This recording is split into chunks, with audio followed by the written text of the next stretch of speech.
अरे मर दो न जान से तो कहे के मुआ लू नजरिया के पास से नजरिया के पास से मरही के पास मर दो न जान से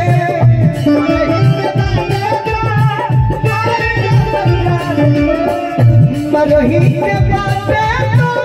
मर दो न जान से कहे के मुआ लू नजरिया के पास से कहे के मुआ लू नजरिया के पास से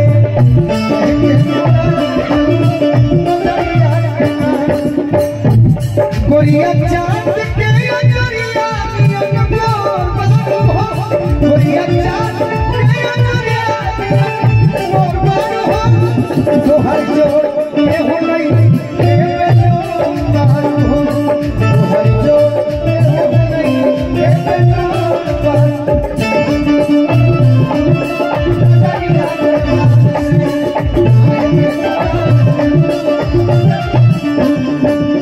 लड़का कहते हैं हिना जी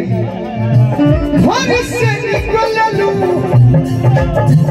सोची सवार के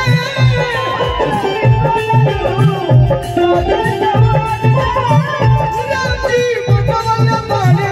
सच हूँ सवार के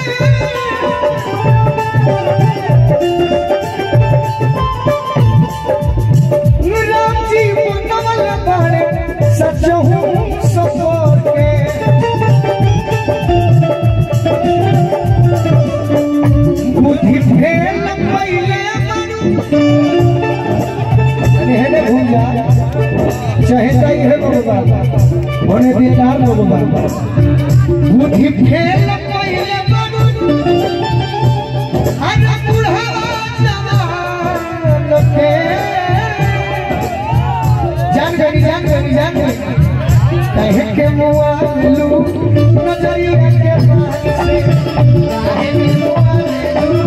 नजरिया के कहे के मुआ लू नजरिया के पास से कहे के मुआ लू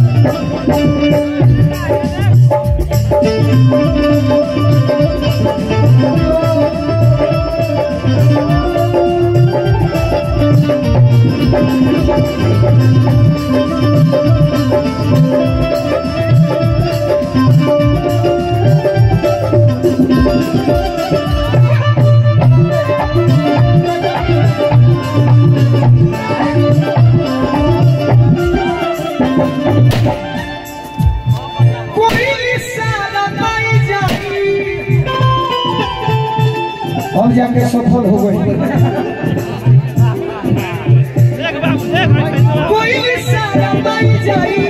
कोई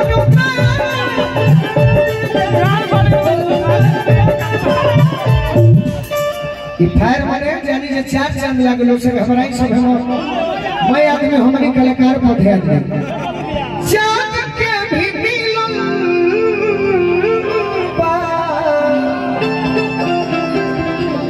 अरे गोराई तो हसनो पे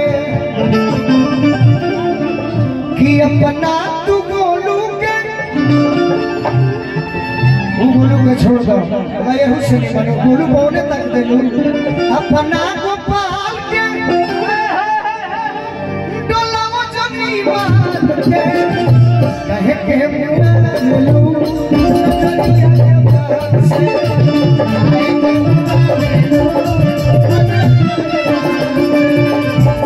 अच्छा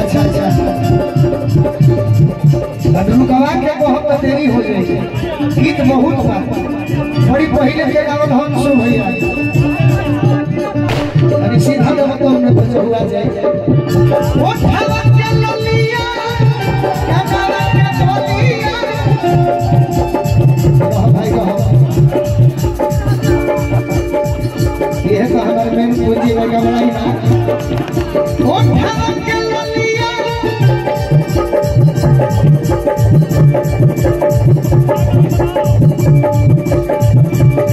भवानी से बहुत बहुत आशीर्वाद देगा।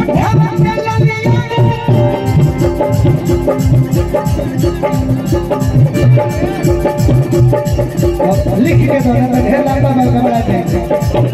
कानावा के बोलिया अखियां के सहारा हे प्रीति और ये छेदिया को अरे हम मजाक कर ले नहीं करते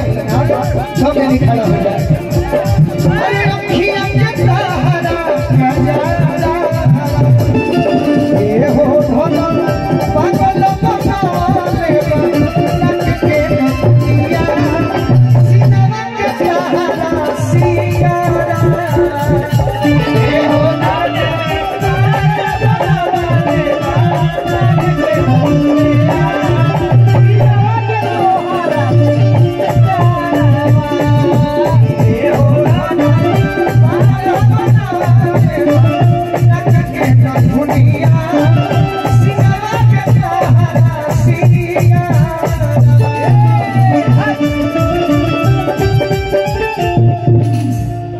चाहते हैं अंशु भाई कि